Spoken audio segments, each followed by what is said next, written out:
কি করলে তুমি?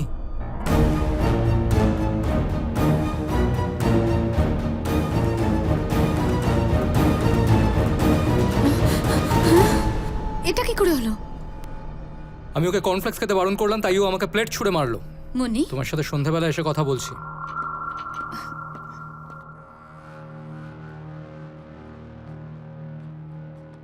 চলো গিয়ে পরিষ্কার করো।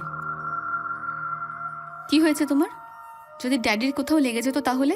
তোমার এত রাগ হলো যে ড্যাডির ওপর তুমি প্লেট ছুঁড়ে মারলে। মুন্নি, আমি কিচ্ছু ছুড়িনি মা। আবার মিথ্যে কেন বলছো? তুমি না করলে কে করেছে? আমি করিনি। মুন্নি স্টপ ইট, এবার কিন্তু মার খাবে। অন্যায় করছো তার উপর মিথ্যে বলছো। আমি কিছু করিনি।